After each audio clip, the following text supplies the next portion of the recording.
अल्हम्दुलिल्लाहि वकफ़ा वसलामुन अला इबादिहिल्लज़ीना इस्तफ़ा अम्मा बाद। मोहतरम सामिईन कराम, पिछले वीडियो में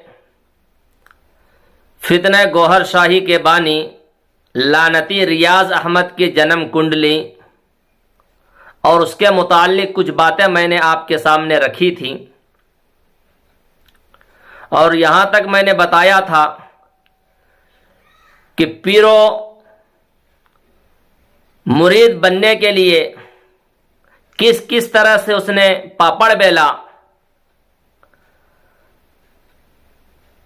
किस तरह से जंगलों में बागों में मज़ारों का चक्कर लगाया। फिर उसके बाद मैंने ये बताया था कि किस तरह से वो शैतान के जाल में फंस गया और एक शैतान गधे का शक्ल लेकर इसके पास आया और वो शैतान अपने ऊपर सवार करा के किस तरह से उसके बस्ती समंदर और पूरे पाकिस्तान का उसको सैर कराया। तो वो खुद ही फरमाता है, खुद ही लिखता है गौहर शाही कि 20 साल की उम्र से लेकर 30 साल तक उस गधे का असर हम पर रहा। उसके बाद इस दरमियान हमारी ये हालत हो गई कि नमाजें छूट गई, जुमा चले गए, हलाल और हराम का तमीज खत्म हो गया। यहां तक के दीन और अहले दीन से, इल्म और अहले इल्म से, फकीर और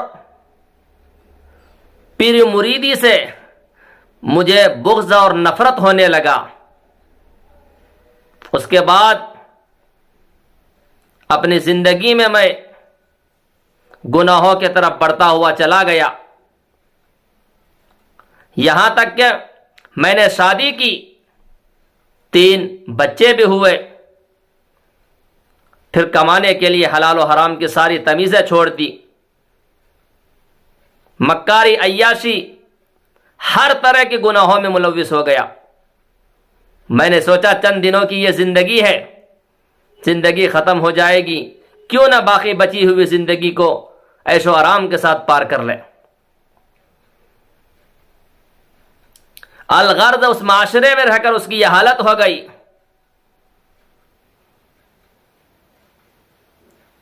तो उसी माशरे में रहकर इस पर मिर्जाइयत का कुछ असर हो गया, इसलिए कि अभी भी मिर्जा गुलाम अहमद कादियानी, झूठे नबी का दावा करने वाला लानती कज़्ज़ाब, उसके पैरोकार आज भी दुनिया के अंदर है, उसके मानने वाले ग्रुप आज भी दुनिया के अंदर है और पाकिस्तान के कई इलाकों में जो है ना काम कर रहे हैं। जिस सोसाइटी में ये रहता था उस सोसाइटी में इसके ऊपर मिर्जाइयत का असर हो गया। तो जिस तरह से मिर्जा गुलाम अहमद कादियानी ने यह दावा किया था कि मेरे पेट में हमल से है, पेट के अंदर हमल करार दिया था, इसी तरह से लानती रियाज अहमद गौहर शाही ने भी, झूठा मक्कार कज़्ज़ाब ने यह दावा किया, इसने भी यह कहा कि मेरे पेट में भी एक बच्चा है, एक बच्चे की तरह कोई चीज है और नाप के पास वो चीज रहती है और नाप के पास से जो है ना रोने की आवाज आती है। जब मैं जिक्र में मशगूल होता हूं, जब मैं जिक्र करने लगता हूं, तो मेरे नाप के पास से बच्चे की रोने की आवाज आती है। एक मरतबा मैं जिक्र में बैठा हुआ, खुद गौहर शाही लिखता है कि एक मरतबा मैं जिक्र में बैठा हुआ था तो वही नाप के पास जो रोते थे बच्चा, तो वही चीज सांस के जरिए से बाहर निकला। तो मैंने देखा एक सियाह मोटा ताजा कुत्ता है, सांस के जरिए से निकलकर मेरे सामने पहाड़ पर जाकर बैठ गया और मुझे घूरने लगा। जब मैं जिक्र से फारिग हुआ तो फिर वह चीज सांस के जरिए से मेरे जिस्म में आ गया। जब भी मैं जिक्र के लिए बैठता तो सांस के जरिए से वो चीज जो है ना मेरे जिस्म से निकल जाता था। जिक्र करता तो बच्चे की तरह रोने की आवाज आती थी नाप के पास से। कुछ दिनों के बाद देखा यही कुत्ता अब निकलकर जब जा रहा है तो कमजोर हो गया है, दौड़ा नहीं जा रहा है, चला नहीं जा रहा है। फिर कुछ दिनों के बाद देखा जब जिस्म से निकला तो बिल्कुल दुबला पतला कमजोर हो गया है और उसे चला नहीं जाता है। कुछ दिनों के बाद तो यह हालत हो गई कि नाप के पास बच्चे की रोने की आवाज तो आती है लेकिन वो बाहर निकलने की कोशिश करता है लेकिन वो निकल नहीं सकता। अलगर्ज 3 साल तक ये रहा। 3 साल के बाद ऐसा हुआ कि जो बच्चे की रोने की आवाज आती थी अब रोने की आवाज बिल्कुल बंद हो गई और वहां पर अब कलमे की पढ़ने की आवाज आती है, जिक्र करने की आवाज आती है नाप के पास से। 3 साल के बाद फिर कुछ दिनों के बाद देखा कि सांस के जरिए से वही नाप के पास से एक बकरा निकलता है और सामने आकर नाचने लगता है। और कभी वही बकरा मेरे शक्ल में हो जाता था। जब मैं जिक्र करता कभी बकरे के शक्ल में निकलता, कभी मेरे शक्ल में निकलता। एक मर्तबा निकला है और निकलकर मेरे कदमों में गिर गया है और कहा, ए बाहिम्मत इंसान, तो कामयाब हो गया। उसके बाद कहा, तू मुझे पूछता नहीं कि कौन हो? तो कहने लगे, बता कौन है? तो उसने कहा कि मैं तेरा नफ्स हूं। लानती रियाज अहमद गौहर शाही के इस अकीदे को समझे, इस बात को सोचे, ये क्या बताना चाहता है इसके अंदर कि पहले मेरा नफ्स बहका रहा था, कुत्ते की शक्ल में था, लेकिन जब मेरा नफ्स सही हो गया तो इंसान की शक्ल में आ गया। मिर्जा गुलाम अहमद कादियानी ने भी हमल का इकरार किया था और यहां पर यह भी कर रहा है। हो बहू रियाज अहमद गौहर शाही मिर्जा गुलाम अहमद कादियानी की तरह नक्शो कदम पर चल रहा है, उसी की तरह हर एक चीज का दावा भी कर रहा है।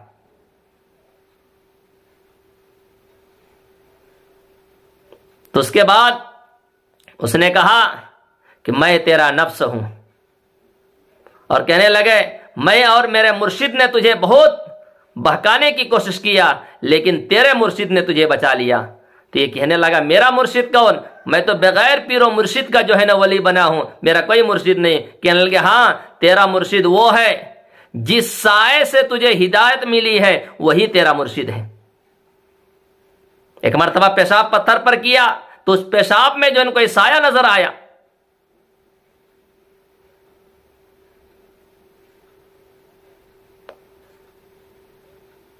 तो इस तरह से उस साए से इसको हिदायत मिली है।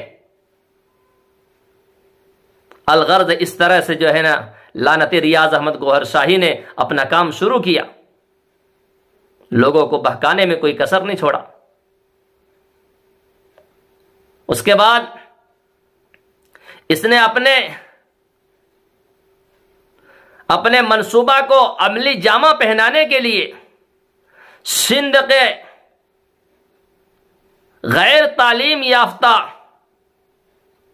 इलाके को इंतखाब फरमाया।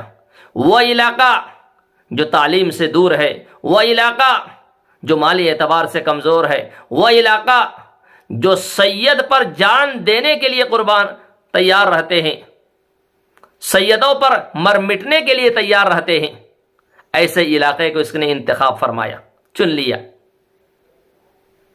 उस इलाके में जाकर रहने लगा और अपने आप को इसने ये दावा किया कि मैं सैयद हूं। हालांकि ये सैयद नहीं है, ये तो मुगल है, मुगलों से है। इनके बाप का नाम फजल हुसैन मुगल था, तो ये मुगल है, ये सैयद से दूर दूर तक इसका कोई ताल्लुक नहीं। लेकिन इसने आपको सैयद कहा तो वहां के भोले भाले लोग जो सैयदों पर जान निछावर करते थे, वो लोग इसकी बातों में आ गए और वो लोग इनकी कदर करने लगे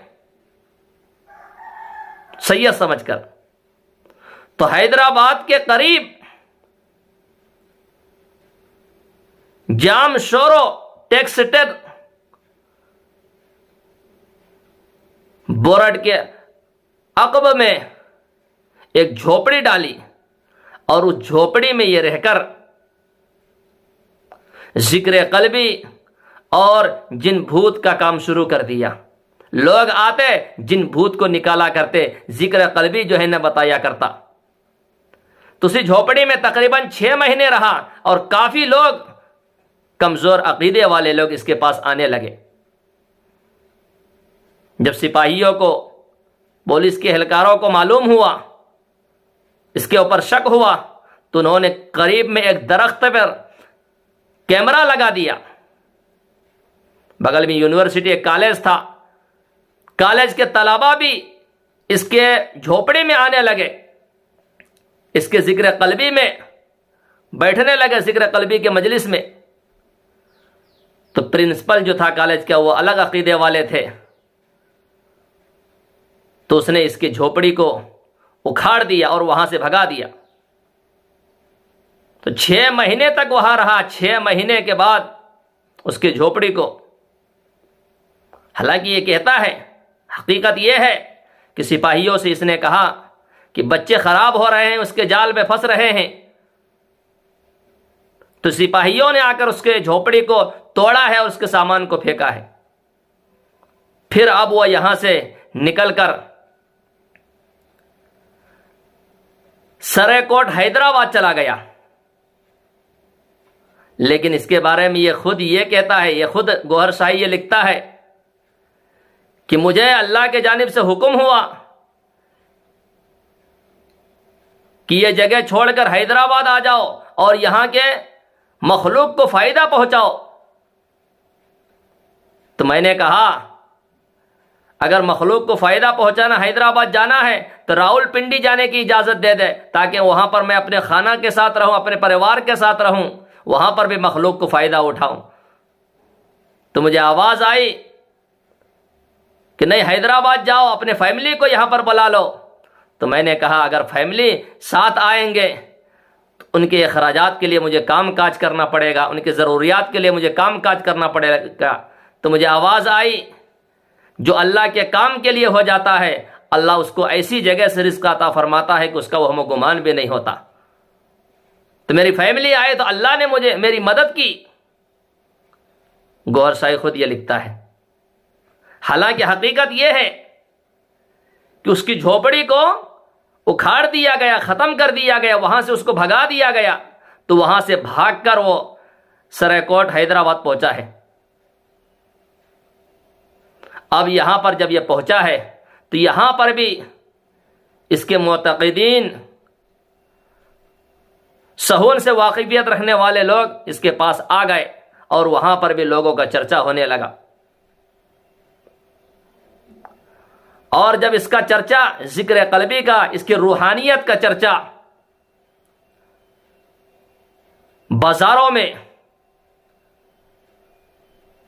नुस्खे रूहानियत का चर्चा जब बाजारों में होने लगा, मोहल्लों में, गलियों में, मस्जिदों में गूंजने लगी, यहां तक कि लोगों के दिलों में भी इसकी रूहानियत की आवाज लगने लगी। तो इसने सोचा, अब काफी तादाद ये हो गए हैं, क्यों ना मनसूबा तौर पर इसको काम किया जाए। तो इस काम को और आगे बढ़ाने के लिए 1980 में इसने एक अंजुमन कायम किया और उस अंजुमन का नाम दिया अंजुमन सरफरोशान इस्लाम। अंजुमन सरफरोशान इस्लाम, उस अंजुमन का नाम दिया और उसका निशान रखा। जैसा कि हर अंजुमन का एक अलग अलग निशान होता है, तो इसने अपना निशान रखा दिल। आज भी देखेंगे इस फितने का जो निशान होगा, दिल बना हुआ होगा और उस दिल के ऊपर लफ्ज़ अल्लाह लिखा हुआ होगा। अब यहां से जो है ना, बाकायदा जो है ना, ये अपने काम को शुरू करता है। लोग इसके तरफ खींचे आ रहे हैं, लोग इसके तरफ खींचे आ रहे हैं। उसके बाद बहुत सारे इसके बातिल अकायद है कि उम्मती होने के लिए रसूलुल्लाह सल्लल्लाहु अलैहि वसल्लम की ज़ियारत होना ज़रूरी है, औलिया होने के लिए अल्लाह की ज़ियारत होना ज़रूरी है। कुरान के बारे में बहुत सारी बातें बकता है। तो ये अंजुमन कायम करने के बाद खुद इसका जो है ना बानी बन गया है रियाज अहमद गौहर शाही। आज जो है ना मुल्की सतह पर काम हो रहा है और उसका एक मुरीद है यूनुस अल गोहर, सोशल मीडिया के जरिए से फितने को आम कर रखा है और लोग जो है ना इस फितने से जुड़ रहे हैं। इसीलिए आपसे गुजारिश है, इस फितने गोहर शाही से होशियार रहे, इसके अकीदे में, इसके बहकावे में ना आए। ये लानती है, ये झूठा मक्कार कज़्ज़ाब है। उसके बाद वह किन चीजों की दावा करता है, क्या क्या चीजें हैं, इंशाअल्लाह अगली वीडियो में बताने की कोशिश करेंगे। अल्लाह हम सबको इस फितने से महफूज फरमाए।